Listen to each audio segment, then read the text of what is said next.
Вітаю на каналі UASouth. Ми приділяємо увагу найбільш складному регіону України півдню. І вже бачили ви, що на Херсонщині у нас з'явилися власні кореспонденти. А сьогодні починаємо зі Львова. Там пролунали вибухи. Львів вважався найбільш безпечним місцем в Україні. Туди стікалися всі компанії, насамперед посольства, які були акредитовані в Києві до початку ще війни. Там працюють українські медіа, і от сьогодні там вибухнуло. Цю інформацію підтверджує мер міста Андрій Садовий.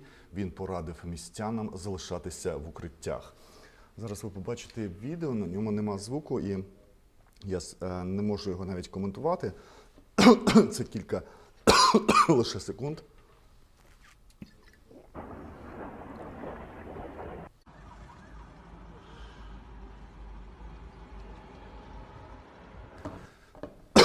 Перепрошую. Повертаємося до столиці України. Там теж чутно було вибухи. Сьогодні російські нападники прорвалися до Славутича. Вони викрали мера міста Юрія Фомічева. Згодом його відпустили. І я пропоную подивитися матеріал Руслана Халапова. З цього приводу всі подробиці у нашого кореспондента.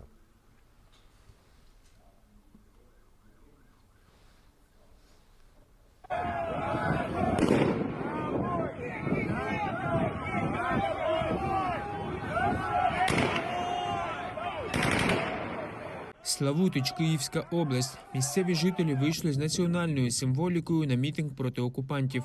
Російські військові кидають світлошумові гранати та стріляють у повітря, аби розігнати мітингувальників.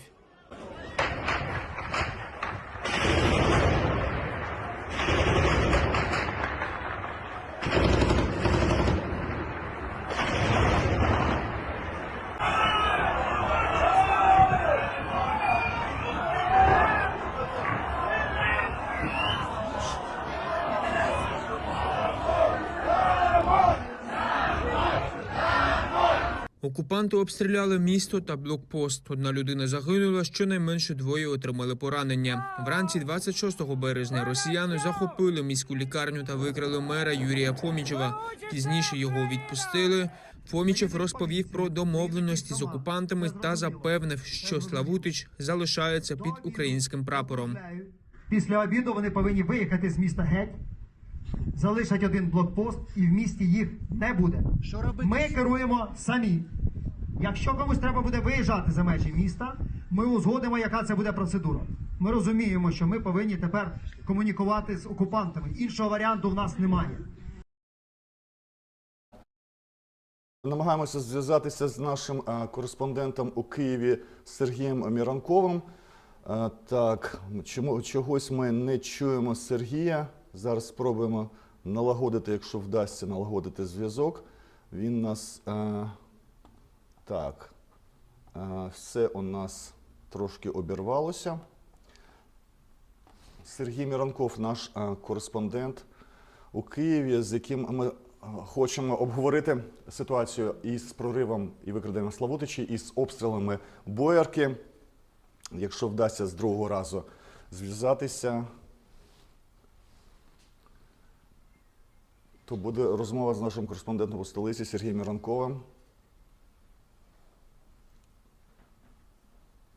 Ні, бачите, не йде.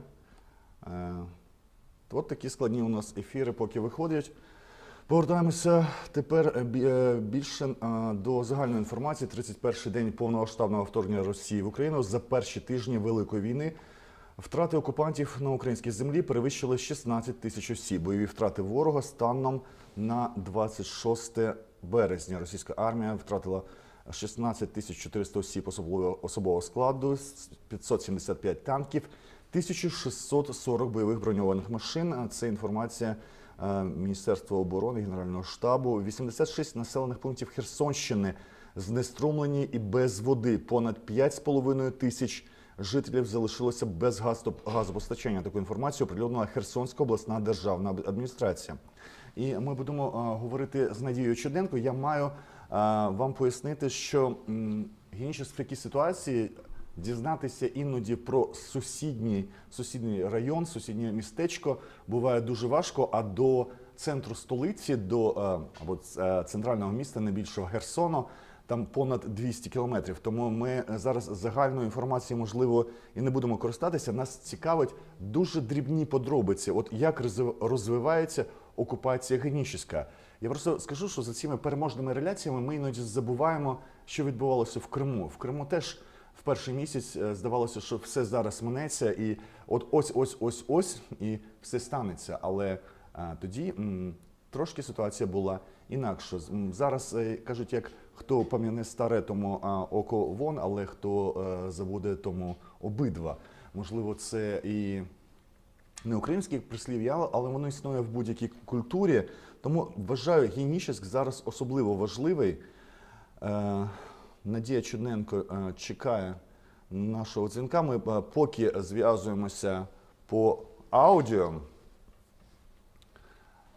Як тільки налагодиться інтернет в Генічеську, він дуже заслабкий, будемо говорити вже по відео і отримати, можливо, відеоматеріали. Надія, вітаю тебе.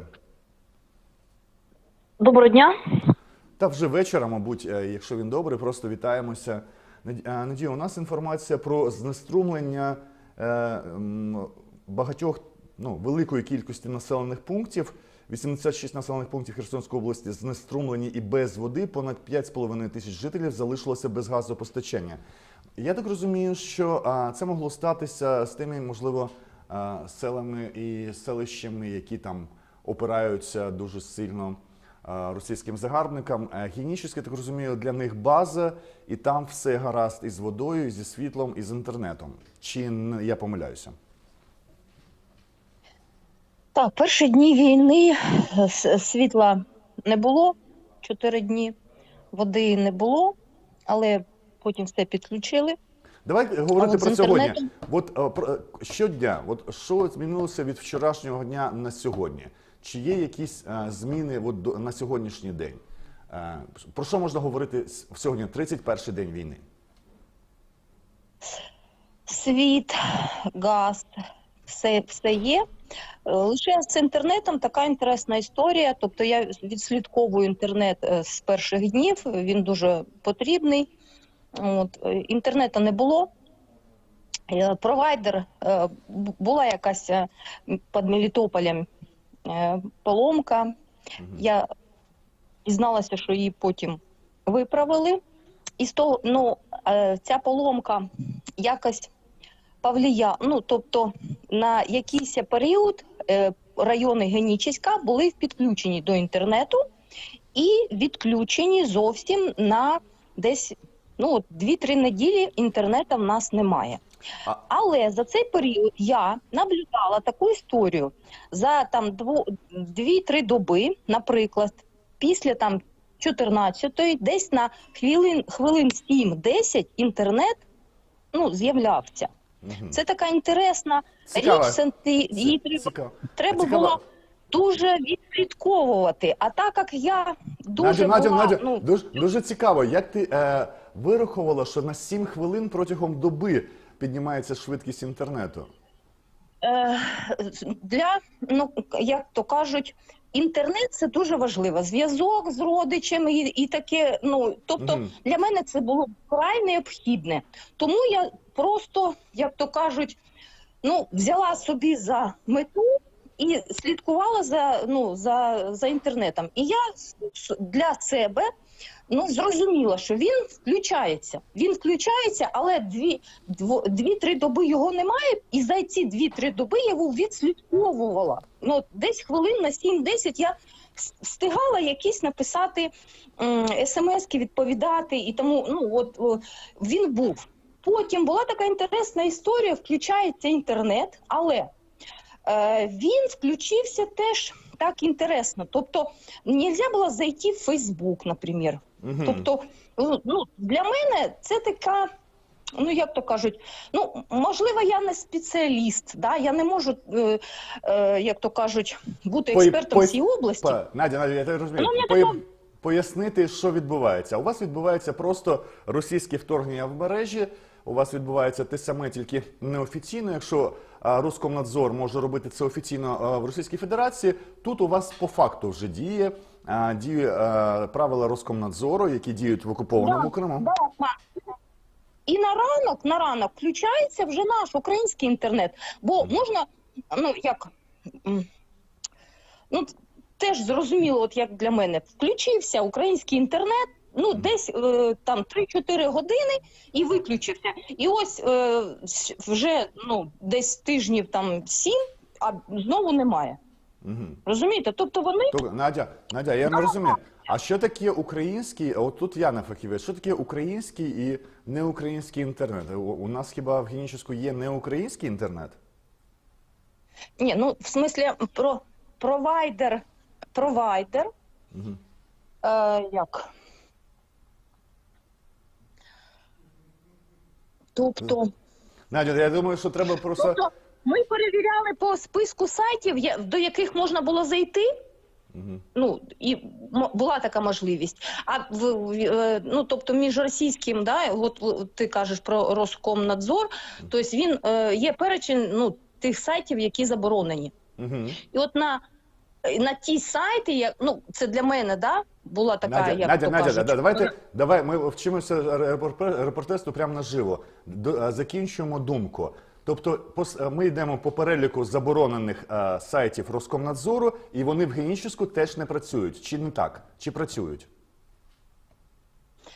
Тобто, як для мене, коли включився російський, то не можна було зайти на ті сайти, які заборонені Роскомнадзором. Коли включився український, не можна було зайти, нельзя було зайти в контакт. Ага, Когда был український інтернет, нельзя було... Надя, я тебе розумію, глядач має розуміти. Будь ласка, тобто коли включається російський інтернет, не можна зайти в Фейсбук, Крим-Реалії і ще щось. Отак треба розповідати. Коли включається український інтернет, не можна зайти на Однокласники, Контакти і те, що заборонено в Україні. Правильно я розумію? Але це було, одна попитка була зі сторони російського, включити російський. Потім була попитка встановити український інтернет і все, його немає ніякого зараз. Дякую, Надія Чудненко. Вчимося репортерству прямо наживо. Людина дуже цікава, людина, яка робила дуже красивий, гарний туристичний бізнес, але зараз вчимося репортерству. Можливо, вам це здається смішно, але це людина, як сміливість, потужність і розум якої перегорне згодом, як кажуть, іншаллах, гори в самому Генічеську, дай Бог, сили і менше люті російським окупантам і швидкого вибуття з українського Генічеська, з української Херсонщини і з українського Криму. Дякую, Надія. І ще, якщо можливо. Так, кажи. От десь там 3-4 добу я чую гул гелікоптерів, тобто небо. Небо рушило. Небо, в який напрямок, не знаю. Але до того теж інтересна така, як сказати, паралель. Небо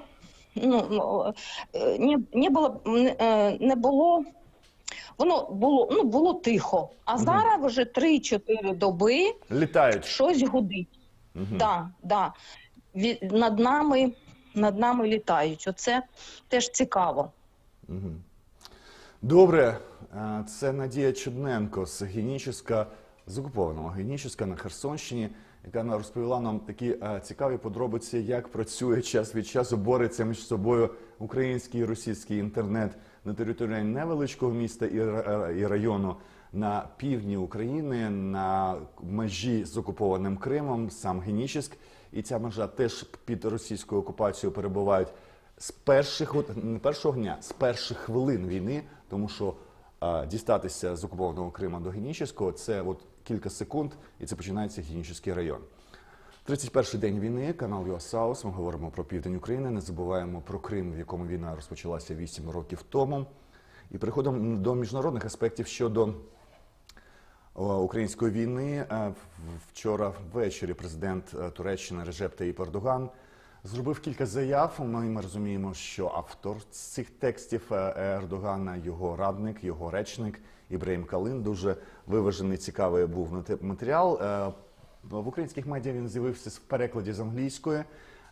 і переклади були іноді, можливо, не дуже точні, іноді, можливо, не дуже уважні до деталей, до яких дуже уважні тут, в Туреччині, де використовується складна лексика з дипломатії, пов'язана з османськими часами, із трьох мов, не тільки тюркських, але й семітських мов, арабської мови насамперед, і фарсі, індоєвропейської мови. І там кожне слово, кожний синонім, який підбирається, він дуже важливий.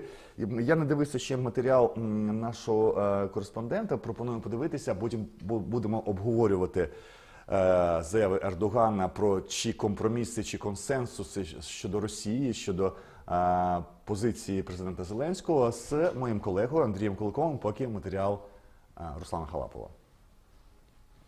25 березня президент Туреччини Реджеп Таїп Ердоган заявив, що Україна та Росія близькі до консенсусу щодо 4 з 6 пунктів переговорного процесу.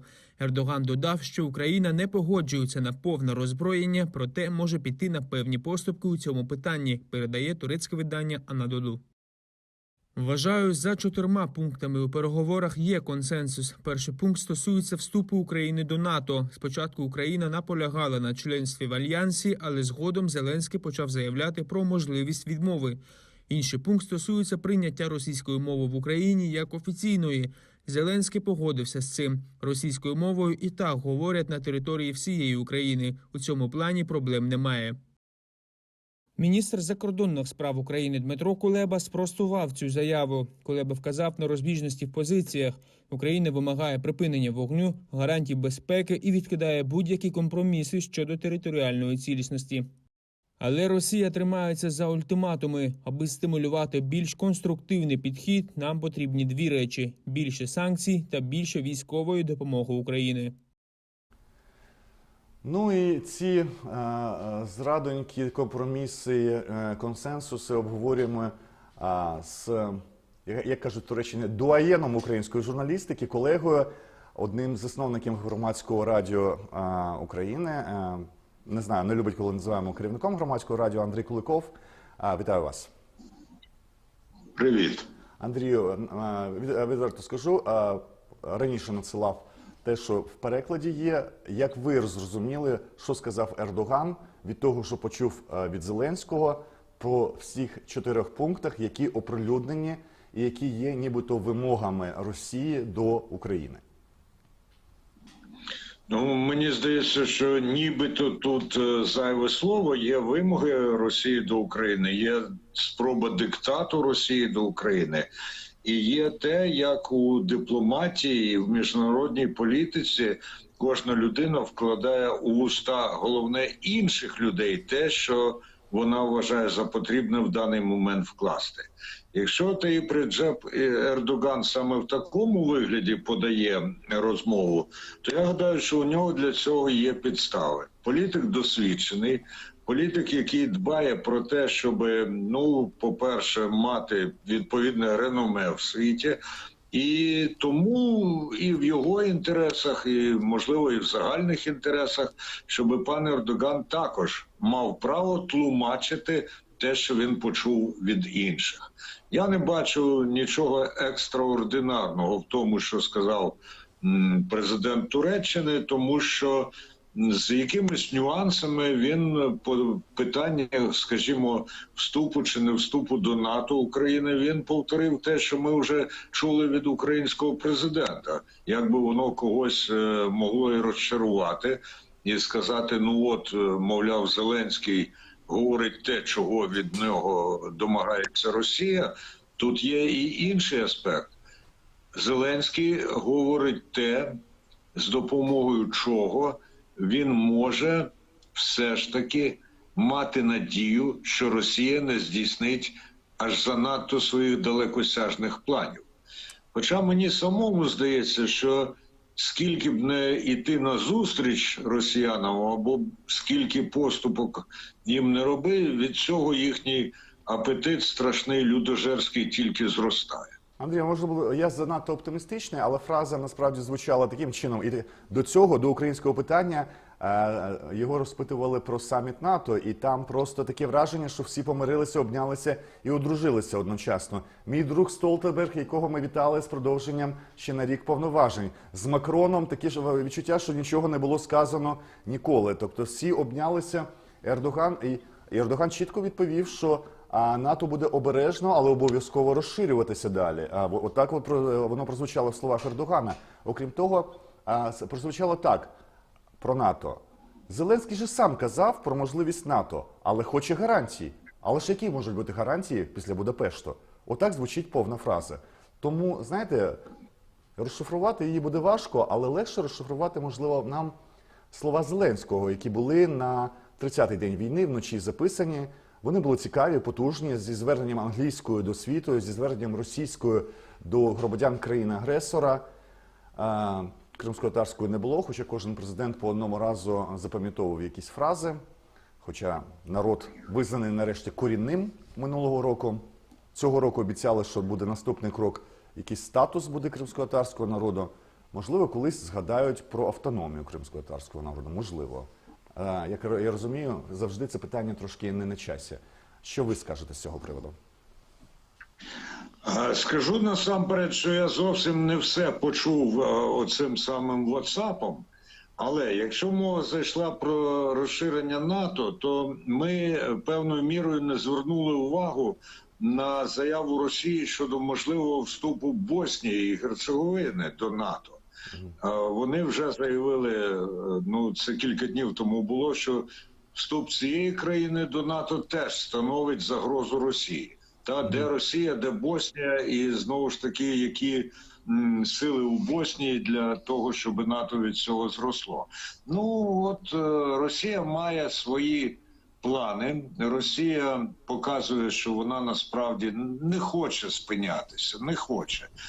Щодо кримсько-татарського народу, я вважаю, що ми запізнилися і раніше, і навіть зараз, коли я не бачу, що всі підтримують, скажімо, створення кримсько-татарської національно-територіальної автономії. Для мене це давно вже є абсолютно необхідною штукою. Колись ми боялися, що це знову ж таки може когось спровокувати.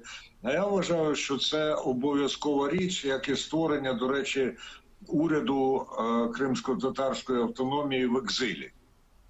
Щоб були люди, які після звільнення Криму могли на законних підставах прийти туди і почати урядувати, а не якась там тимчасова українська військово-цивільна чи якась адміністрація. Андрію, я просто уточнення. Одразу складається враження, що там Куніцин, Сєнченко, Денисова, люди з Криму опиняться поза цим, хоча це ж не йде про етнічну формування уряду, йдеться про речі, які можна проробити. От як це робиться в країні басків, як це може бути, але це більше, можливо, інший формат, більш інклюзивний, бо кримсько-татарські уряди часів ханства і часів ленінської автономії, вони завжди передбачали, і в наявності були від греків до росіян, від українців до вірменів. І як пояснити, що це не щось вузькоетнічне, не щось ексклюзивне, а не інклюзивне? Оці страхи, чим знімати там, злиттям, знаєте, чим знімаються? До бабок ходять, щоб не було страхів.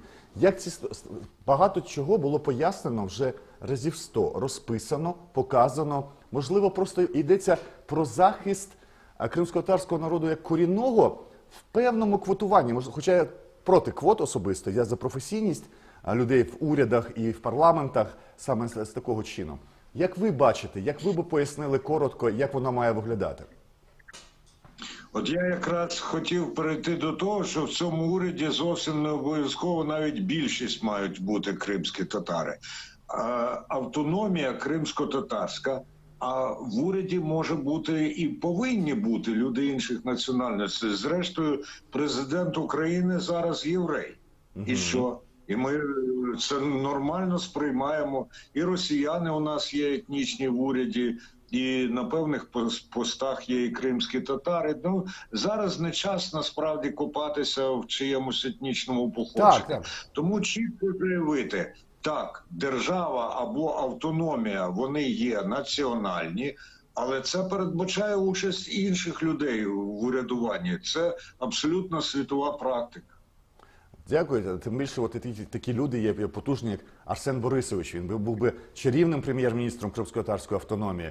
Людина, яка от просто їхала за Януковичем в Крим і просто не спіймала його тоді. Є люди, там Турчинов, вихід з Дніпропетровська. Є чарівні люди, які би дійсно в екзилі і в перші часи могли би показати, як вона має працювати. Я дуже дякую за те, що ви от пояснили такі прості речі нашим глядачам, які в кримсько-татарській автономії бачать щось страшне, таке історичне і таке непрояснене. Ви знаєте, як про двох рабів мем, про Кримське ханство, яке постачало там до двору Султанської Османської імперії щось. Модернового пояснення і розуміння нема. Можливо, через нашу кількість кримськотатарську ми самі не можемо про себе подбати і пояснити це загалові.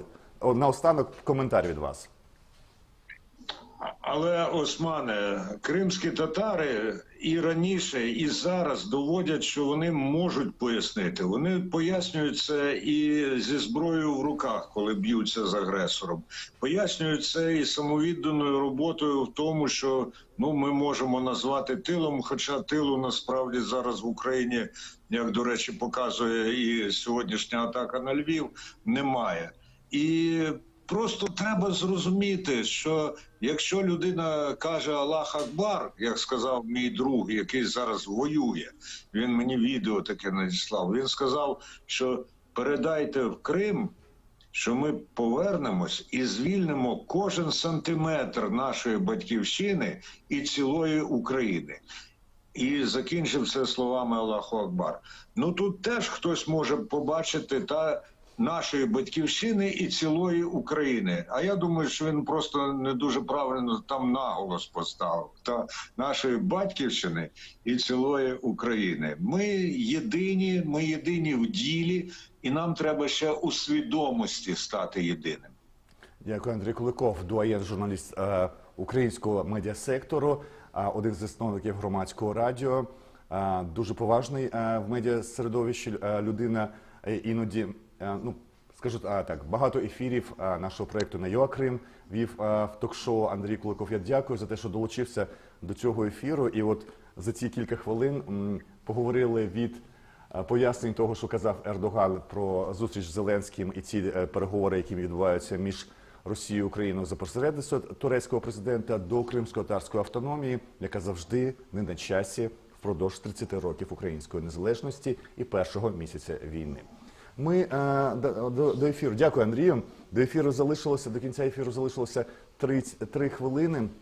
І ми хотіли би поговорити ще із Іллею Кусою, політологом. Ви його знаєте, молодий політолог українсько-сирійського походження. Дуже цікавий, дуже розумний, дуже такий, в багатьох питаннях і Близького Сходу, і загалу. Контекстуально він подає інформацію, просто іноді дивуєшся, як йому це вдається. Людина зі знанням мов. Кількох. Ілля Куса у нас на зв'язку. Зараз спробуємо його під'єднати. Якщо вдасться.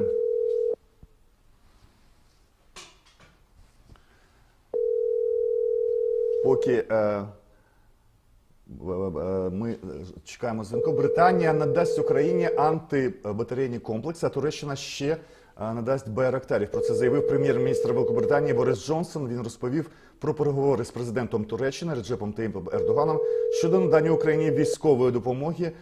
Пропоную послухати поки слова Бориса Джонсона, поки ми намагаємося дозвонитися до Іллі Куси.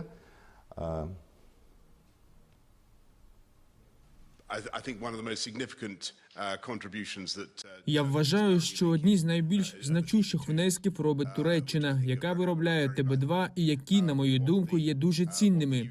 Що дає Велика Британія, оскільки я впевнений, що ви бачили нашу протиповітряну оборону, і ми допомагаємо українцям зрозуміти, як це зробити та використовувати. Я думаю, що це цілком розумно, але я не думаю, що я повинен виходити за рамки того, що я сказав.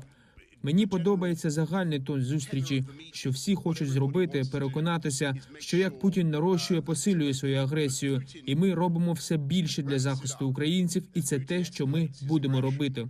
That we do ever more to defend and protect the Ukrainians, and that's what we're going to do. І у нас на зв'язку наш київський колега, київський кореспондент Сергій Міранков. Його ви всі постійні глядачі не забувайте. Бо більшість з 12-го нашого ефіру він буває з нами на зв'язку. Сергію, виглядаєш як після салону, як після подіуму. Насправді в Києві кажуть складно, і що було сьогодні і в Боярці, і в Славутичі. Славутич прорвалися росіяни, був захвачений мер Фомічев, якого відпустили. Я взагалі не встиг навіть прочитати, чого відпустили, якщо це загарбники. Тобто я не завжди розумію, як це відбувається. Захопили, відпустили. І поясни, будь ласка, по цих містечках навколо столиці, що взагалі, яка ситуація? Вітаю, Османе, вітаю студію. Ну, ситуація що в місті Києві та у Київській області дійсно є така доволі таки складна. Ситуація стосовно міста Славутич. Інформація не є повністю підтверджена, тому що є інформація про те, що мер міста вів певні перемовини, але саме з точки зору організації логістики та гуманітарного забезпечення, і тому що є моє розуміння, що це місто, яке забезпечує життєдіяльність Чорноморської атомної електростанції. Саме тому є певні переговори, є публічна заява мера перед містянами, в якій йде мова про те, що буде організований один блокпост. Це станом російський блокпост, який буде просто перевіряти, чи немає зброїв та переодягнених націоналістів, бандерівців у автомобілях. А також, як відомо, сьогодні трошки прилетіло по містечку Боярка, яке знаходиться поруч з епіцентром подій на Київщині. І сьогодні вони обстріляли будинок. Поранено 4 людей, на жаль, і, зокрема, 1 дитину. Це багатоповерховий будинок, це приватні житлові будинки, які знаходяться поруч, це гаражі та інші об'єкти соціальної, гуманітарної, невійськової інфраструктури. Також одна із гарних новин, яку так можна назвати, проводяться оперативні роботи з пошуку людей, які втратили зв'язок зі своїми рідними та близькими на території Київської області, саме у Гостомелі, спільно із Київською національною поліцією обласною створено телеграм-бот «Шукаю рідних Київська область», і туди можна назвати інформацію з пошуку своїх рідних, близьких, для ідентифікації та пошуку людей. Стосовно того сценарного питання, як у Києві з опаленням, із водою, із електробезпеченням, все на 99,9% відповідає нормальному стану забезпечення рідного міста. На жаль, є певні відключення електромереж направлені в сторону Гостомеля та Бучі.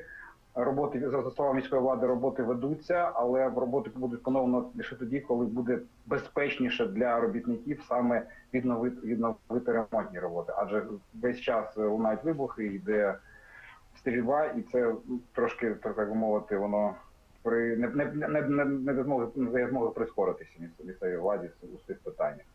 Також Сергій Міранков, що за 30 днів. Я дякую тобі, бо ми вже трошки зайшли на частину кримсько-татарського випуску.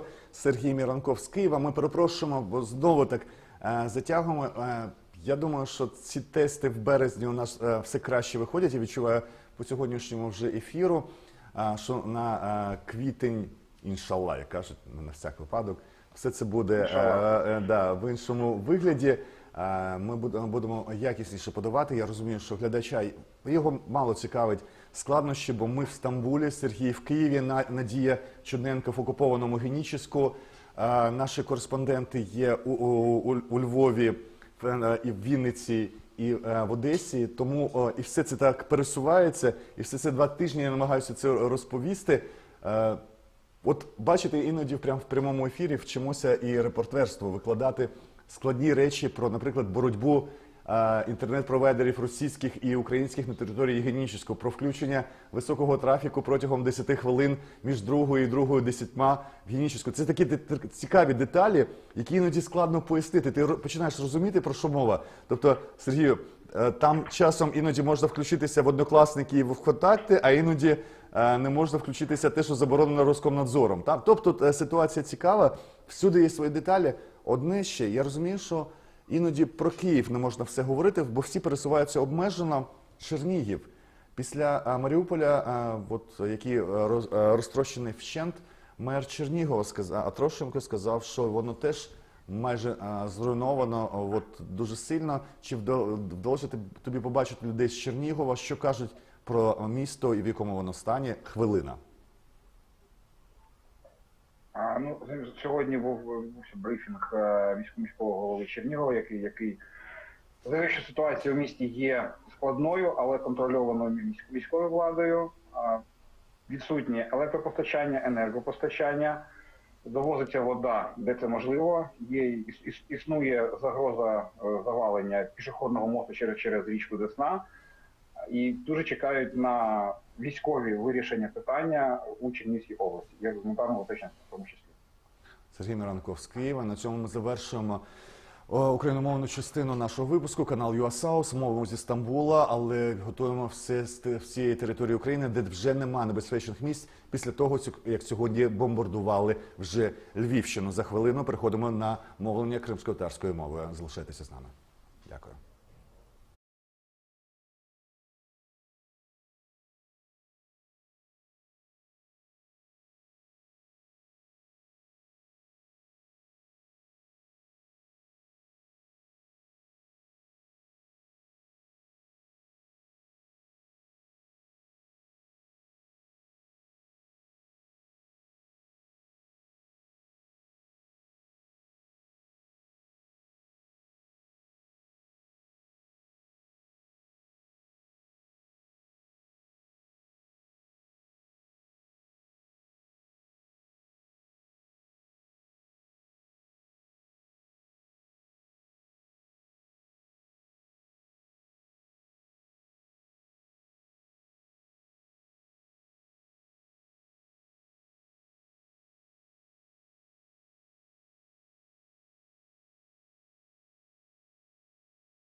Кырым татарча хаберлерine geçemiz. Bu dakikalarda Kırım'da Kırım Tatar Milli Kurultayı'nın Merkezi Saylav Komisyası'nın reisi Zahir Smedliyan'ın çıkışı, hapisten çıkışı azat edilmesi beklenili. Biz de bu hafta Roland Osmanov'un bağlanmağa isteyimiz da belli değil oldu mu olmadı mı? Çünkü nasıl bağlanacağımız belli değil. Herkes şimdi toplana hapsinin yanında. Ben özüm bu telefondan şimdi bağlanacağım. Onun için siz de pek şaşmanız. Özüm ne şaşmıyor değiller de bizim gençler. Bakayıq ne ola. Roland Osmanov bizim faal iştirakçımız.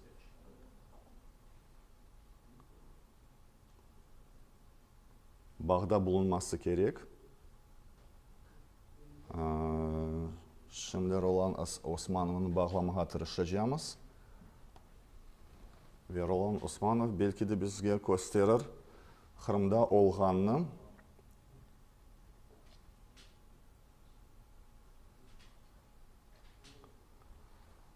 Bağlanamazdır Roland'ın. Şimdi biraz kısadan haberini Zahir Smedля sabah erте 7.30'da endi uçkun olacak. 7.30'da sabah tentüller keşildi. 12 arabada FSB xadimlerini evine gelip 40 bin ruble cezasını kestiler ve sonra sadece 11 Roland Bey, selam aleyküm. Selam aleyküm. Siz Pavlenka caddesinde Ahmetçi'desiniz, doğru mu? Ахмечте шында, Павленко сокағында. Шында аман-аман 5 dakikada oldu, Zahir'a çıktı. Siz kameranı böyle çevirseniz yatay şekilde olur mu? Я просто повідомлю українським, тих, хто не розуміє української мови, будемо перекладати одразу, що в ці хвилини в Сімферополі чекають на звільнення з тимчасового ізолятора тимчасового утримання керівника Центральної виборчої комісії Курултаю кримськотатарського народу. З нами на зв'язку Ролан Османов, і він говорить кримськотатарською, ми говоримо і перекладаємо українською, так і буде. Ролан Бей, розкажіть, будь ласка, скільки людей зібралося, хто є зараз під ІВСом, чи обіцяють випустити, мало бути в день, а потім перенесли на 19:40 за кримським часом, правильно? И что это за момент? Нахожусь под ИВС, буквально... Да, я вас слышу. Меня слышно? Да. Алло, меня слышно? Очень хорошо слышно. Я сейчас нахожусь под ИВС, буквально как 2 минуты из изолятора временного содержания, где отбывал срок двое суток. Здесь под ИВС собрались где-то в районе 35-40 человек. Его здесь встретили, как бы прокомментировал всю эту ситуацию, абсурдность этой ситуации, сказал, что это акт отношения не более-менее. Я могу сейчас подойти к самому Зайрага, если сейчас найду его. То есть он уже вышел. То есть новость в том, что Заира Смедля уже выпустили из СИЗО. Ми слідили за цією ситуацією на протяжении двох суток. Українською, російською все перемішалося. Заїра Смедлю мали випустити ще сьогодні в день. Його затримали о 7:30 ранку, понад 2 доби тому вранці, коли він з дружиною був вдома. 12 машин ФСБ під'їхало до його будинку. Йому присудили 40 тисяч рублів штрафу і запровадили, спочатку невідомо де, про нього стало відомо вчора, що він в Сімферополі, в Ахмеджиті, на вулиці Павленко, в ізоляторі тимчасового утримання. Ролане, можете підійти до Заїрбея? Он сейчас пошел в ИВС, видимо, за какими-то документами. Прямо сейчас нет возможности с ним связаться, но с ним все хорошо, он в бодром состоянии, готов отстаивать в апелляции свои права, свою невиновность и вообще доказывать абсурдность всех обвинений, которые они ему предъявляют. Какие обвинения предъявляют Заире Смедле? Зайрага судили, преследовали по 2 статьям. Это демонстрация нацистской символики и дискредитация армии, российской армии. По первой статье ему дали 2 суток, которые он отсидел, а за вторую статью ему назначили штраф в 40 тысяч рублей. Ролан Османов, скажите мне, как лучше сейчас поступить? Ми хотіли поговорити з його адвокатом паном Рустемом Камілєвим. Він там, чи він зайнятий, чи краще йому дзвонити? Там мало бути Лілія Гіміджі, адвокатка. Вам краще підійти, чи краще нам перенабирати кожного з них окремо? Скажіть, ви там на місці, вам легше направити нас? Яким чином краще діяти? Рустем Камілєв, в принципі, вот рядом со мной. Рустем Камилев, адвокат. Алло, Рустем Бей. Да. Селам алейкум. Алейкум селям. Храм-Татар Желафицек Мункун Олорма? Сейчас мы настроим. Алло. Алло, eshitesizmi meni? Selam aleyküm. Aleyküm selam Rustem Bey. Не уходи. Eshitdim. Zayrag'ani butunlay serbest bırakalır yoksa bir uyarmalar, bir sürprizler olabilir mi sizcesine bu dakikada? Bu dakikada ne haber var?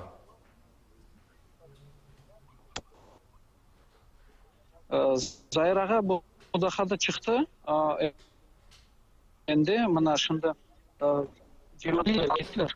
İnşallah bizler mında shunda turamiz da beklaymiz o anda bir-iki o'tirgan adamlarning ularga bir pachka sigaret, iki pachka sigaret olib ketmaga neme oldu, oğa ruxsat bo'ldi, unda olib ketdi. Biz shunda mındamiz, mana Zayraga da keldi yanıma. Mana Zayraga da keldi. Zayraga, selam aleyküm. Oğa берем соzni. İnşallah evet.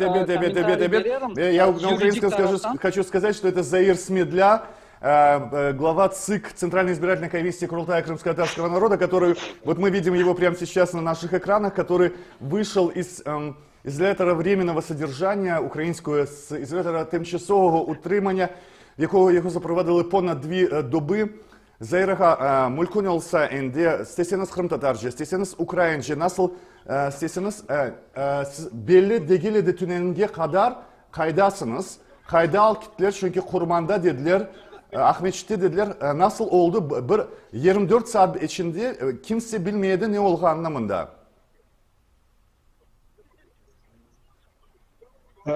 Ben şimdi Ahmet şehrindeyim. Yanında bu spetspriemnik administrasyonu onun yanında mına şimdi çıkan edim. Sağ olsun cemaat beni karşıladı. İnşallah evde yoğun tutacağım. Ama ben bileyim bu dava bunun toktamadı. Apellasyon mahkemelerde vereceğim içinde kendim kabahatli duymayman. Ve ondan da gayrı apellasyon mahkemede kömer istegen kaydelerge noktani koymağa onlarını mecbur edeceğim. Onlar istemegen şeylerini tasdiklamağa onlarını mecbur edeceğim. Zayraga, onların açığı da ziyade çıkmaz mı sizcesine? Aslında siz 8 yıl devamında hiçbir zaman çekinmediniz.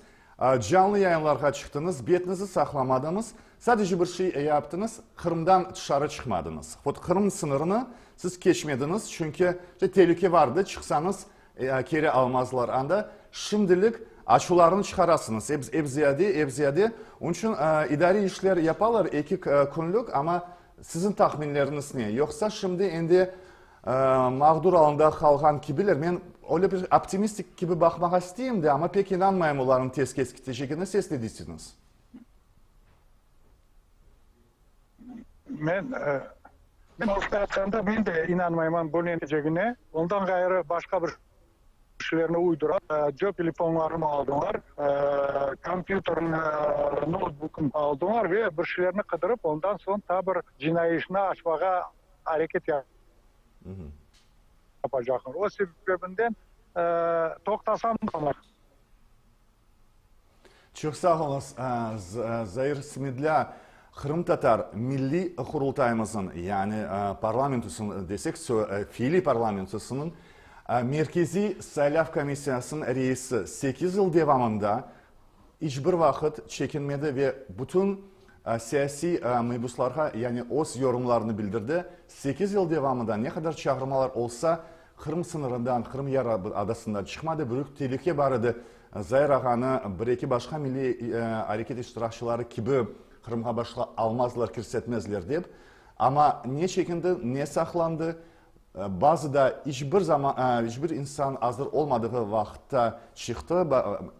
Faallerimizin 4-5 insan gibi kalgan vakitte, yani korkuların büyük baskı altında kalgan vakitte insanların Zayraga her vakit bizden bağdaydı. Hayda çalışmasak, ATR olsun, Yuakrim olsun, başka diğer Ukrayna kanalların sayesinde hepsinde çalışkan göstergen Zayraga'mız aslında pek hatırlayayım sizin Stalin sergisine karşı yapılan akıla var mısından işgalden evvel Ахмиште Сталинге bir destekli bir sergi ötkərilgen edi. O birinci koruntum YouTube'da var idi benim o zaman 13 senesi. 40.000'den ziyade izleyicisi oldu. O vaxtda rekorlar kırdı Zayrağan yapkanları. Bazı da saylaf komisiyasından başka tek başına kalkanda da hareketlerini yapay milli hareket olup.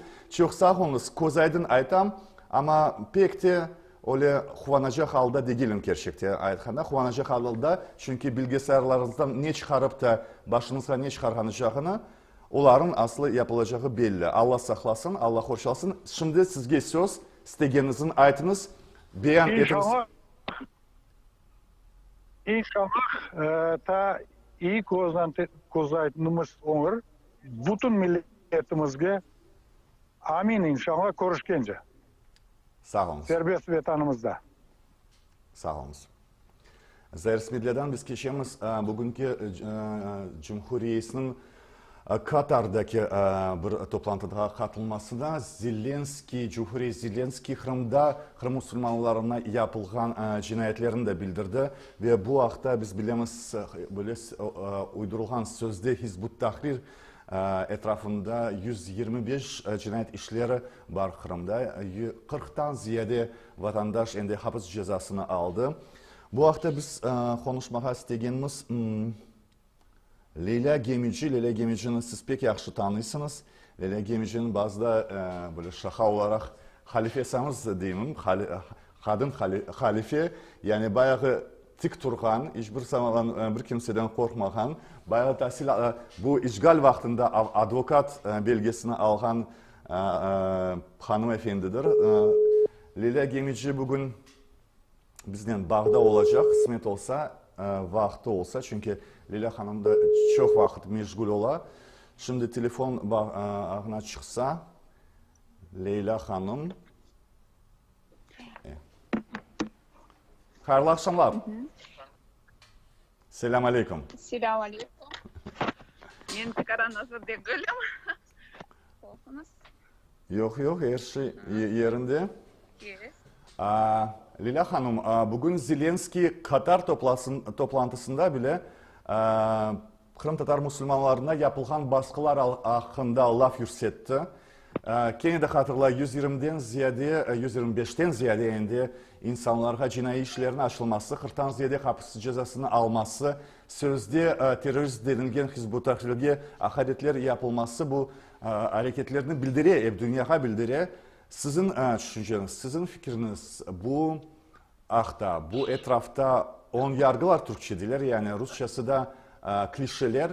Bu klişeler artık yok olacak gibi mi siyasi ve felsefi dünyasında ve ne kadarlık bunun hapiste oturan insanlara yardımı olacak bu seslendirme ve bilgilerden? Birinciden men istedim aytmağa çünkü şu vaqtda bizim din kardeşlerimizni unutmağınızını pek kuvanam. Men bilesem işleri bitmeyecek çünkü bu sistemadan kete polis hadimleri o işlerin taşlamayacak. Bu işler cemaatini korkutmak için olan bir baskı yapmak için yapılan hem de onlar men bilesem bitmeyecek. Men isterim görsetmege nasıl geçiyor bu işler. Geçen hafta apellasyon mahkemesi çıkardı kararın ikinci Bahçesaray grupasına. Bu grupasına kaldırdı kararını bakmazdan, bir şeye bakmazdan. Çünkü Server Mustafayev'in hakkında onun bir teşkilatın içinden çıktı bir kararı serverini çıkarmak gerek için. Serverinin kararı Avrupa insan haklarından çıktı mı yoksa Birleşken Milletler'den çıktı mı onun kararı? Avrupa insan. Avrupa değil, OON немес. Birleşken Milletler şeyinden bu Gaaga Mahkemesi Birleşken Milletler'in Gaaga Mahkemesi'nden çıkan yani olmazsam doğru mu? Мен Rusça айтар edim, bu рабочая группа по произвольным задержаниям при ООН. Aha. Anladım. Bu peşkiliyatın içinden çıktı kararı server olen bir hem de temtuf haksızca geçti hem de tutuldu haksızca hem de cinayi iş serverin hakkında haksızca çıktı. Bu men bilesem olen birinciden bu birinci olen bir kararı çıktı. Hem de bakmazdan, bir şekilde bakmazdan, şu kararga bakmazdan Kenne'de apellasyon cinayi mahkemesi çıkardı onun kararını. Serverini Kenne'de 14 yıl kaldırdı. Şu kararını asıl da bakmadı şu kararga. Anladım. Anlayayım. Leyla Hanım, aytmak istiyorsunuz, heyecanlanasınız pek. Ve aslı umutta değilsiniz. Aslında galiba umuttan kesilgen gibi görünüyorsunuz. Birleşken Milletler'in kararına bile Rusya uymay. Ama anlamak gerek ki Birleşken Milletler'inden başka o artık hiçbir mahkemeye uymay. Hiçbir dünyanın aslında bilirsiniz mi çok abartılı böyle büyük laf etmeyi istemeyeyim ama artık yani şeytan oğlu desek yani pek büyük bir günaha girmemiz yani bu yolbaşçıları hakkında hiçbir türlü hiç kimse toktatamaz bunun liderini yani 3. Dünya Cengi'ni açan insan onu kimse toktatamay. Siz değilsiniz toktatacak onun mahkemeleri toktatmaylar çalışmay artık çalışmay yani dağılmaganca kaybetmeyince tamamen yok olmaganca bu devlet biz milletini demeyiz. Rus milletinin bilemez arasında yaxşı insanlar da var. O millet arası başka, devleti başka. Onun için umuttan kesilmemeniz. Çünkü dedim ya bir lafımızda aramızda lahamımız ola Leyla Gemici kadın halife yani halifesi bir şeyini tik duruşunuz iş en zor zamanlarda tentürlerin saat 5'te geçirgende 20'şer adam hapislerde alınğanda siz her vakit insanların yanında olup akperverlikten başlayıp advokatlıkka kadar çıkmanız bu yılları yani insanlara bütün insanlara dindar insanlara layıkçı insanlara umut vergen ve ilham vergen insanlardan oldunuz aslında ve bunu da anlamanız gerek ve bugün sesiniz tonunuz böyle çıkanda biz de üzülemiz bunda. Olen bilesem biz umut etemiz yakın vakitte bütün mabusler azıtlıkta görüşmeye kahveyle beraber Koz Aydın'a Bahçesaray'da inşallah. Bizim bugünkü yayınımız yekunleniyor. Sağ olunuz Leyla Hanım, bağlanğanınız için sizge Allah kısmet versin ve herkesin görmeye çıkarmağa Serer Mustafa'ya ayrı selamlar. Biz İlya Kusa'nda da bugün bekleyedik. İlya Kusa belli siyasetşinas, Ukrayna haberlerimizge bağlanmak gerek edi. Olsa çıksa onun da laf edeceğimiz bir kere daha tırışırım. Olmazsa bununla biz yayınımızı kapatacağımız. İlya Kusa kayda neydi taptım onu da. Şimdi bir çan kalksam, değiller de telefon açsam. İlya Kusa'nın o zaman çıkarması yayınha. O da Rus dilinde olacak. Ben bir kereden uyarayım sizge. Rusça haberlerimiz bugün bir dakika olsa. Yok galiba Rusçanın şansı yok bu yayından çıkmağa. İlya Kusa'nın da biz yayına çıkamadık. Artık misafirlerimiz de kalmadı desek yekünlegende kıskadan neticeler Türklerin aytganda sonuçlar. Güvenli bölge veya hafızlık bölgesi Lviv bugün bombalandı. Кырым-татар милли курултайынын меркези сайлау комиссиясынын рейси Заир Смедляев апстен чыкты. Ve umumi olarak Ukrayna-Rusya anlaşmadı ve anlaşılacak gibi pek görünmüyor. Ama bakınız yok dedim, bağlanırlar bizden. Bağlanır. Ілля, якщо повернете камеру горизонтально, ще можемо хвилинку поговорити. Ілля Куса, адвокат, кажу, відомий український політолог, такого українсько-сирійського походження, який знає такі багато мов, що іноді заздрю тому, що він пише і на які теми може докладно і класно викладати. Ілля давно не бачилися, впродовж війни точно не бачилися 31 дня. Я не знаю, до якої теми. Я оберу тему постачання справді зброї без обіцянок. Зараз Джонсон говорив з Реджепом Ердоганом, дадуть ще британської зброї, дадуть ще байрактарів. Чи цього достатньо буде протриматися ще місяць, чи які в тебе прогнози на наступний місяць щодо України? Ну, які в мене прогнози? Вже очевидно, що війна затягнеться. Тобто я думаю, що цей конфлікт у нас надовго. Наскільки триватиме ця активна фаза от з цією інтенсивністю, мені поки що складно сказати. Але знову таки, якщо навіть брати приклад там Близького Сходу, ті ж війни в Сирії, я думаю, що це надовго.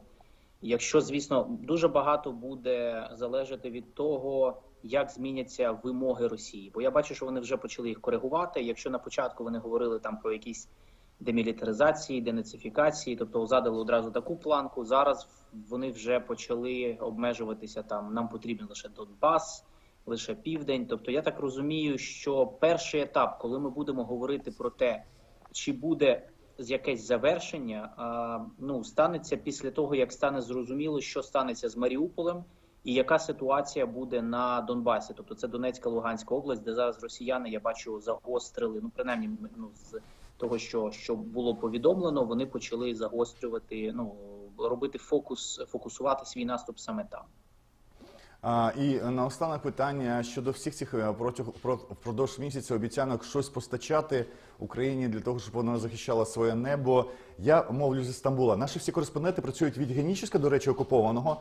От є у нас людина, яка не боїться звідти працювати, до Києва і Львова, який вже не перестав бути небезпечним, але мені не зрозуміла картина всередині, коли перебуваєш в Києві, в столиці і спілкуєшся з багатьма людьми іншими, маєш більше інформації, можливості контактувати з урядовцями в тому числі. Скажи, є реальна буде допомога, чи на це вже не варто сподіватися? Залежно від того, що ми маємо на увазі під реальною допомогою. Тобто, чи будуть закривати небо над нами? Ні. Я не у волі, колективної волі, бажання цілої низки, насправді, країн, які цього не хочуть. Країн НАТО і ЄС, вони вважають, що це призведе до їхньої прямої лобової конфронтації з Росією, вони цього не хочуть. Чи будуть постачати системи ППО, літаки, те, про що Зеленський говорив, багато людей? Я думаю, що це питання може зрушитися з місця, якщо тиснути, якщо про це говорити. Звісно, я бачу зараз, що, скажімо так, частина країн, власне, це просувають самі, такі як Польща. Є просто низка країн, які не хочуть ризикувати. Навіть, до речі, самі Сполучені Штати. Тому що коли Польща запропонували їм передати нам Міги з їхньої бази, вони не захотіли. Тому я думаю, що цей рівень допомоги, який ми зараз отримуємо, оце, в принципі, треба вже зараз розраховувати, що це той максимум, на який вони можуть піти. Якщо буде більше, буде приємний сюрприз. Якщо не буде, я бачу, що ми і так справляємося непогано. Звісно, ключове з усього цього – це, перше, щоб надали системи протиповітряної оборони, бо, по суті, єдина перевага Росії, яку вони зараз поки що мають, це перевага в небі. Якщо її позбавити, я думаю, що проблеми, це суттєво буде, це зрівняє нас просто в цій війні. І швидше призведе до поразки Росії і, можливо, початку її кінця як держави. Так, тому, в принципі, в мене великих очікувань Щодо допомоги немає, і мені здається, це не є якоюсь там великою трагедією. Тобто, ну, і от єдине ключове питання, як на мене, з усіх, це от постачання систем протиповітряної оборони. Над цим треба працювати, але я вірю, що, власне, ми ж не будемо публічно про це ніхто оголошувати не буде. Тому я думаю, що ми просто колись це коли це станеться, ми це побачимо. Ілля Куса, український політолог, політолог міжнародного рівня, політолог, який веде свій дуже потужний і серед телеграм-каналів вивірений з фактчекінгами, оглядач, людина, яка на купу речей взагалі з міжнародної політики дає свої коментарі. Людина входить в ту п'ятірку моїх улюблених авторів, яких цікаво завжди читати, і яким по-справжньому, вибач, по-білому заздриш, коли читаєш те, що вони пишуть. Дякую, Ілля Куса, за те, що приєднався до нашого ефіру. Це ми на цьому закінчуємо ефір UASAUS. Bununla UASAUS kanalının bugünkü yayını bitiyor. Sağ olunuz. Pazar günü inşallah izin konumuz olacak. Pazar ertesi görüşürüz bu stüdyoda.